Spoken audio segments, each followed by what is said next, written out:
Brittney Griner called Caitlin Clark the white female referee trash, effing white girls after getting fouled out. He actually made a racial attack on Caitlin Clark. Brittney Griner, was it racist? She probably says trash. Like, it sounds like she has said. It looks like what it apparently says is effing white girl. The WNBA up to this point has done nothing. This is a racial sports issue. It doesn't matter what Brittney Griner said, because the WNBA has already shown us it doesn't matter. Brittney Griner just fouled out after elbowing Caitlin Clark. And what she appeared to say next shocked everyone. Fucking white girl. Brittney Griner saying some things about the refs or Caitlin. Brittney Griner appeared to call Caitlin Clark trash and a fucking white girl after fouling out last night. What's the point of the hypocrisy in this? The clip went viral. The league, silent. The media, quiet.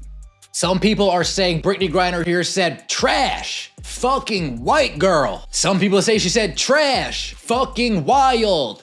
Once again, Caitlin takes the hit and stays classy. If you're standing with Caitlin, drop a 100% for Caitlin in the comments right now. Caitlin Clark still has the same support she had last year. She is simply on fire right now. Caitlin Clark, generational talent. She's the one. They put the team around her right now. She is the one. This is the golden goose. This is the one. Caitlin Clark is a likable and lovable superstar. She pays homage. Caitlin Clark knows what's coming. Caitlin Clark rises up and is the star. Let's break down exactly what went down. WNBA is going to come off as catty. Everything about the WNBA is going to get overexposed, blown out of proportion, and it's going to come off as catty. On this clip as well as to what she actually said. Some people said she didn't call Caitlin Clark a effing white girl. Some people say that she said what a effing whack call. At the end of the day, it all started with what looked like just another physical matchup, but things escalated fast. During the Indiana Fever's intense game against the Atlanta Dream, Caitlin Clark found herself on the receiving end of yet another hard foul, this time from Brittney Griner. Griner, who had already been in foul trouble, picked up her 5th personal foul after elbowing Clark in the face. The incident was labeled by commentators as accidental, but fans weren't buying it. The replay showed Griner's elbow connecting directly with Clark's head, an image that sparked instant outrage across social media. Brittney Griner clocked Caitlin Clark in the face with an elbow. Again, accidentally. 100% accidentally. That was why she picked up her 5th foul. Who is really doing the right thing because of the circumstances, because of the context, because of what the content is? Many saw it not just as a foul, but as a deliberate act, part of a growing pattern of on-court aggression aimed at the rookie sensation. And the timing of it couldn't be ignored. Clark had just started gaining rhythm in the game, and then boom, she's hit square in the face by one of the league's most physically dominant players. What's more telling is how Clark responded. She didn't complain, didn't retaliate, and didn't even flinch. While the cameras focused on Griner's angry exit, Caitlin simply reset and kept playing. That level of poise under pressure, especially after being physically assaulted, only further proves why fans admire her so deeply. That's why when I always say two extremes are the same. People are trying to get Brittney Griner banned for lip reading. We can't go and lip read, because if we're in a lip read, are we going to then say that that dolphin noise was the noise that they said it was? This wasn't the first time Clark's been hit, shoved, or blindsided on the court. But every single time, she chooses professionalism over drama. She's not out here seeking revenge. She's focused on the game. And while Griner was fuming and screaming on the sidelines, Clark stayed locked in. But that elbow, that moment, it exposed something ugly beneath the surface. Because whether it was accidental or not, the intent and frustration behind it was undeniable. And the silence from the WNBA, that was even louder. Launch an investigation. Stop the hate. Stop the hate. Launch the investigation. These are two scenarios. The Atlanta Dream fans, the Atlanta Dream player. Oh, this is terrible. WNBA, stop the hate. Stop the hate. As if the elbow to Caitlin Clark's face wasn't enough, what happened next is what really sent shockwaves through the sports world. After fouling out late in the game, Brittney Griner was caught on camera storming toward the bench, visibly furious. She could be seen mouthing something that quickly went viral. Lip readers, journalists, and fans alike claim Griner yelled "fucking white girl" in reference to Caitlin Clark. Others speculated she may have said "fucking whack call," but let's be honest, if the roles were reversed, if Clark had even appeared to say something like "black girl," the league, the media, and social media would have exploded with outrage and immediate consequences. Yet here, with clear video evidence, the WNBA has stayed silent. So what? Stop stroking racial division. No, I mean, she said something at the end of the day. She definitely said something. I believe Correlation probably had the best angle of it, bro. Because she got the longest clip. Major platforms like Outkick and independent sports creators have broken down the clip frame by frame. Some viewers insisted it was unmistakable. Griner's lips said what they said. And while a small group tried to argue she was targeting the referees and not Clark, the context says otherwise. The WNBA should not have, it could have been about the ref. It could have been about the ref. It could have been about anyone, what Brittney Griner saying. And ironically, someone said she could, effing whack call. It could have very easily been that if you're lip reading. Just moments before, Griner had elbowed Clark in the face and got benched. She was heated. She was looking directly in the direction of Clark and the Indiana bench, and then she mouthed the words that sparked a nationwide debate. The fact that multiple angles captured her saying trash, followed by a word that looked suspiciously like white. What did she say with the first word? Trash. Okay, I'm still alive. Second word, keep it going. The other two words, put the gun down. The other two words did not talk through it. I don't know what she said. It could be white girl, which some people are saying, which means it's racial, or it's whack call, which I'm hearing as well. And then girl has many convinced that this wasn't about the officiating. It was personal. But here's the kicker. Caitlin Clark didn't react, not during the game, not after. She didn't post anything. She didn't make a scene. And once again, that shows the difference in character. While others lose control, scream, and possibly hurl racial insults. Correlation said it. BG was just mad because she found out the play at the basketball said effing trash, effing whack call. Now let's watch it again from this angle.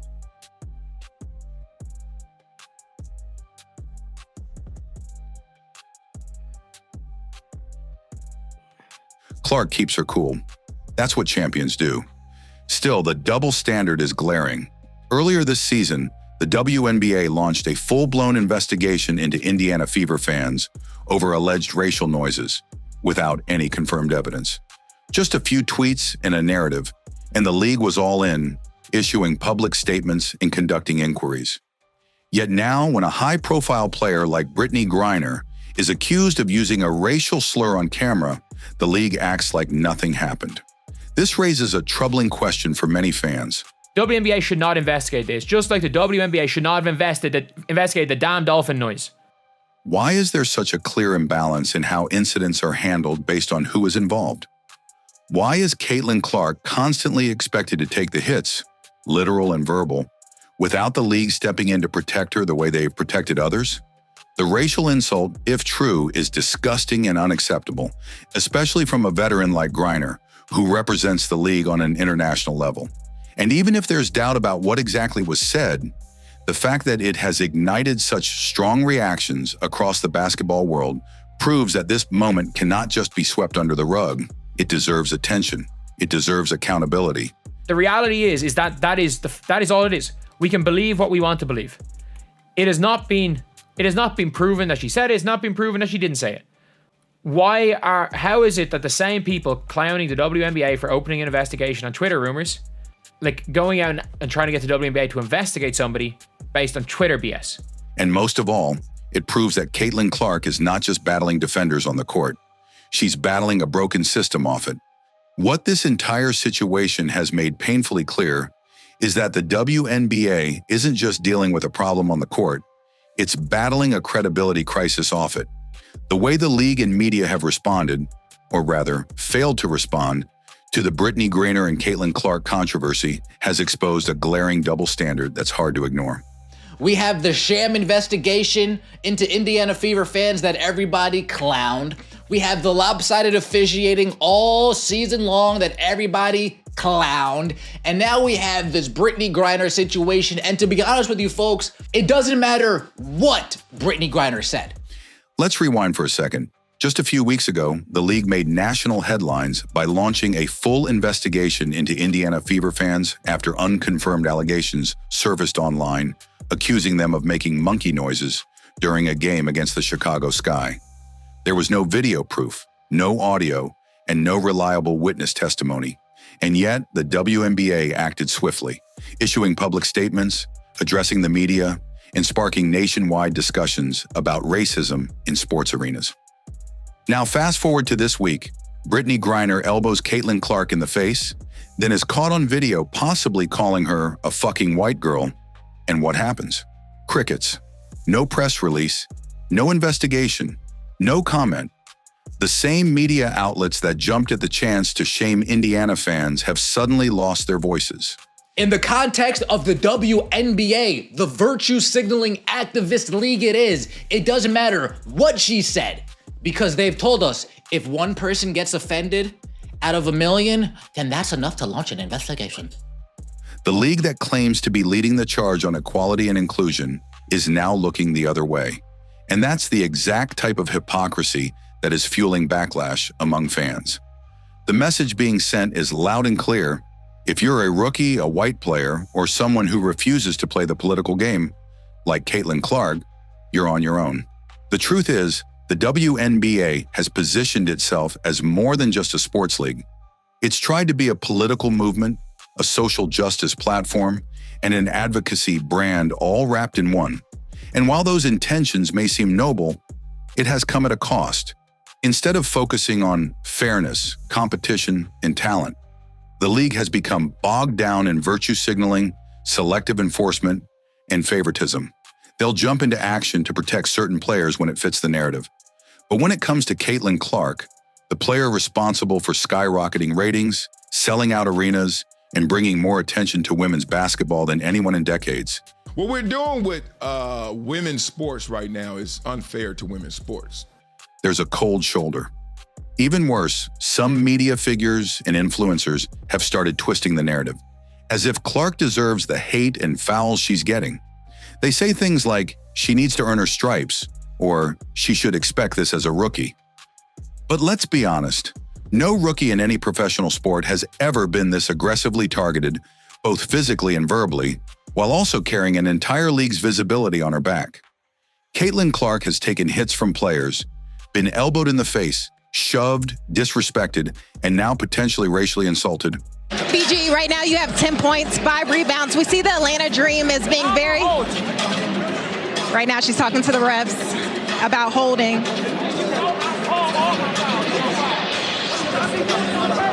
We're going to send it back to you guys. Very important. All while maintaining poise and outperforming expectations. And instead of celebrating her resilience, many in the league and media have tried to downplay, dismiss, or even justify the attacks. Let's also not forget how the media has treated Clark compared to others. When Angel Reese taunts, it's branded as swagger. When Caitlin responds with confidence, it's labeled arrogance. When Clark draws hard fouls, it's considered part of the game. When others are fouled, it becomes a conversation about player safety. This isn't just oversight, it's systemic bias, plain and simple. And fans see it. They're not dumb. They recognize when a league chooses silence over justice. They notice when the media picks favorites. They understand when the narrative is being manipulated to fit agendas. It is a balance, but she's a generational talent. No league's ever about one player, but in this case, Caitlin brought tens of millions of new viewers into the W, and there's no denying that impact. But again, you do want to balance it because obviously you saw what happened with Juju Watkins, getting hurt. You want to balance making sure that you're also promoting your other stars like an Asia Wilson, like a Brianna Stewart. Nafisa Collier killed it last year. I mean, she was the runner-up, MVP, and the Defensive Player of the Year. I loved her. This year, sustain the momentum we had last year and gain even new viewers. And increasingly, they're fed up with it. The bottom line is this: the WNBA's credibility is on the line. If they claim to care about equality, fairness, and respect for all players, then that must include Caitlin Clark. If they claim to be against hate and racism, then they must investigate what Griner said the same way they investigated vague Twitter claims about Indiana fans. Anything less is hypocrisy, and the fans aren't buying it. The old guard in the WNBA may be clinging to their turf, but the reality is clear. Caitlin Clark is the future, and the more the league tries to downplay her, the more obvious their bias becomes.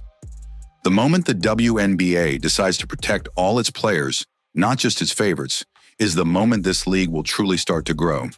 But until then, it's clear that Clark isn't just fighting for wins, she's fighting for respect. Caitlin Clark, I've been noticing, I've been following her career since she was a sophomore at Iowa, and I recognize how different she was, how different she played the game. I used to tell all my colleagues who are not into women's basketball, I say, hey, man, you got to check out this girl at Iowa, man. She shoots from the logo. She shoots from almost half court. She's different. And men who travel with us in our traveling party who are basically anti-women's basketball, just didn't care for it, didn't want to talk about it, had no interest in it at all. All of a sudden, they started watching Caitlin Clark and got intrigued by her, and they became fans of her and her game. She needs a Jeep endorsement, a commercial, because Jeep is an acronym that I've come up with of the way she has been treated and not welcomed into the WNBA. Jeep, the acronym is JEEP, and that stands for jealousy, envy, egos, and pettiness. Caitlin Clark took an elbow to the face, possibly endured a racial slur, and kept her head high. No complaints, no retaliation, just pure class. Meanwhile, the league and media look the other way, again. But fans see the truth. They see the double standards. They see the silence when it's not convenient to speak up. If the WNBA won't stand up for Caitlin, we will. This is what a sellout looks like. 17,274 fans, and it was fully sold out. It was packed. I'm looking at Caitlin Clark make an announcement today that it's over. The BS, denying her place in the game. She's going to rewrite and shatter the record books. She could easily average a triple-double. Make your voice heard. Comment 100% for Caitlin if you're done watching this bias unfold. And if you're tired of the agenda, make sure to subscribe because we're going to keep calling it out. This isn't over, not by a long shot.